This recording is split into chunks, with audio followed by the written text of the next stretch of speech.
আজিম কে বুঝিতে পারে, কুদরতে আজিম কে বুঝিতে পারে, হারানো আদর্শ ফিরে পাবে ধ্যান যদি করে।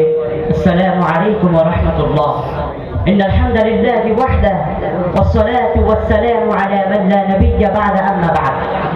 فأعوذ بالله من الشيطان الرجيم. بسم الله الرحمن الرحيم. إنما يخشى الله من عباده العلماء.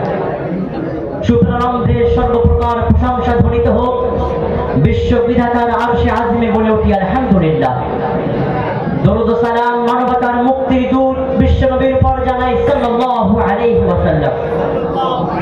আদ্যকার আয়োজিত বক্তৃতা প্রতিযোগিতামূলক অনুষ্ঠানের সম্মানীয় সভাপতি, ন্যায় নিষ্ঠার পরাকাষ্ঠায় উদ্ভাসিত বিচারক মণ্ডলী, জ্ঞানের আলোয় নিবেদিত প্রাণ প্রিয় বন্ধুগণ, সকলের প্রতি রইল আমার শুভেচ্ছা ও সালাম।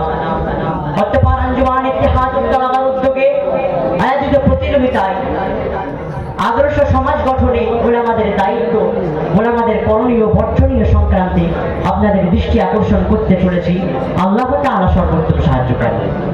সংগ্রামী সাথী ও বন্ধুগণ, ইসলাম ও মুসলিম জাতির টেকসই, ইসলাম ও মুসলিম জাতিকে আদর্শবান রূপে গড়ে তুলতে, হাক্কানিয়াতের সবুজ নিশানকে উত্তীর্ণ রাখতে ওলামায়ে কেরামের ভূমিকা অভ্রেন্যায় চর্চা। ইতিহাসের ভাঁজে ভাঁজে হাজার এমন ঘটনা রয়েছে যেখানে ওলামারা নিজের জীবনকে উৎসর্গ করে দিয়েছেন এই সমাজকে আদর্শবান রূপে গড়ে তুলতে। কিন্তু বর্তমান ওলামারা কেন আজ পশ্চাৎপদতার শৃঙ্খলে আবদ্ধ, এবং তা থেকে বাঁচতে গেলে কি করণীয় বর্জনীয়, আসুন দু চারটি বিষয় দেখে নেওয়া যাক। নাম্বার ওয়ান, ওলামাদের করণীয় ইকরা, অর্থাৎ পড়ো। এই পড়ার প্রতি যত্নবান হওয়া, ওই জ্ঞান ওই বিদ্যাকে অর্জন ও আহরণ করা যেটা নিয়ে ধ্যান করেছিলেন প্রফেট মুহাম্মদ সাল্লাল্লাহু আলাইহি ওয়াসাল্লাম এই মানব জাতির মুক্তির পথ ও পদ্ধতি নিয়ে ঘোষণা করেছিলেন দীপ্ত কণ্ঠে, তলাবুল ইলমি ফারিদাতুন আলা কুল্লি মুসলিমিন ওয়াল মুসলিমাত। তাই আদর্শ সমাজ গড়ার লক্ষ্যে ওলামাদের কাছে চাই জ্ঞান ভিত্তিক সংগঠন, জ্ঞান ভিত্তিক আন্দোলন, জ্ঞান ভিত্তিক প্রতিষ্ঠান। জ্ঞানের আলোয় উদ্ভাসিত হবে সমাজ, ফিরে পাবে মানুষ হারিয়ে যাওয়া আদর্শ।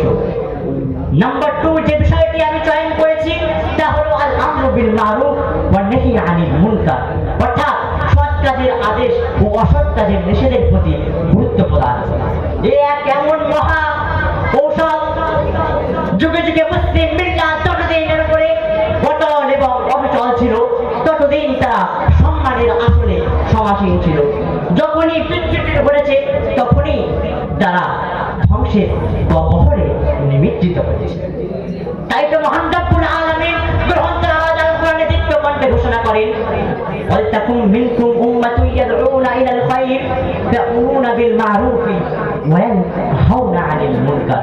নাম্বার 3, যে বিষয়টি আমি চয়ন করেছি তা হলো নিজেদের মধ্যে হিংসা বিদ্বেষ এবং দুনিয়া প্রীতিকে ত্যাগ করা।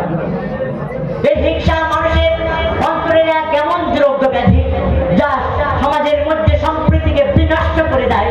এই হিংসা বিদ্বেষ এক মহা দ্রব্য ব্যাধি। প্রিয় শ্রোতা মণ্ডলী, দুনিয়া প্রীতি অর্থাৎ দুনিয়ার প্রতি চাকচিক্য, দুনিয়ার জৌলুসের প্রতি চাকচিক্য যা আজ বর্তমান ওলামা সমাজকে বিভোর করে রেখেছে। আজ বর্তমান ওলামা সমাজকে নিজের দায়িত্ব পালন এবং নিজের কর্তব্য পালন থেকে ঘুরিয়ে রেখেছে এই দুনিয়া প্রীতি। তাই আজ ওলামা সমাজের কাছে আমার এই আবেদন হলো, এই দুনিয়া প্রীতি, দুনিয়ার ভালোবাসাকে একেবারেই মাটির মধ্যে দাফন করে দিতে হবে। প্রিয় শ্রোতা মণ্ডলী, চতুর্থ নম্বর যে বিষয় আমি চয়ন করেছি তা হলো সুন্নাতে নববীকে আঁকড়ে ধরতে হবে এবং কাপুরুষতাকে নিজের মধ্য থেকে ত্যাগ করে দিতে হবে। কারণ সুন্নাতে নববী সাল্লাল্লাহু আলাইহি ওয়াসাল্লামের আসল দাবি হলো তার প্রতিটি কর্ম সম্পাদনকে নিজের জীবনে বাস্তবায়ন করা এবং তা প্রচার প্রসারে উদ্যোগী হওয়া। তাই তো কবির কলম বলে, নবীর আদর্শে আদর্শিত যে আপন চিত্ত মাঝে, নবীর আদর্শে আদর্শিত যে আপন চিত্ত মাঝে, সম্মানের আসরে সমাসীন তারা বিশ্ব সমাজে। প্রিয় শ্রোতা মণ্ডলী, আজ ওলামা সমাজের কাপুরুষতা, তারা সত্য বলতে ভয় পায়, তারা অন্যায়ের প্রতিবাদ করতে ভয় পায়। অথচ মহান রব্বুল আলামিন কুরআন পাকের মধ্যে ঘোষণা করেন, ওয়ালা তাহিনু ওয়ালা তাহজানু ওয়া আনতুমুল আ'লাউনা ইন কুনতুম মুমিনিন। यानी तुम सुस्त ना पड़ो, तुम गम ना खाओ और तुम गालिब रहोगे अगर तुम ईमान वाले हो। প্রিয় শ্রোতা মণ্ডলী, আমি সর্বশেষ যে বিষয়টি চয়ন করেছি তা হলো বর্তমান আমাদের জন্য একেবারে অতি গুরুত্বপূর্ণ। তা হলো নিজেদের মধ্যে দ্বন্দ্ব, নিজেদের মধ্যে ভেদাভেদকে ভুলে একই শান্তির সুশীতল ছয় সন্নিবেশিত হওয়া। আমরা ভুলে গেছি কোরআনের সেই দামি আয়াত, ওয়াতাসিমু বিহাবলিল্লাহি জামিআও ওয়া লা তাফাররাকু, অর্থাৎ তোমরা আল্লাহ তাআলার রজ্জুকে একসঙ্গে আঁকড়ে ধরো, তোমরা নিরবিচ্ছিন্ন হও না।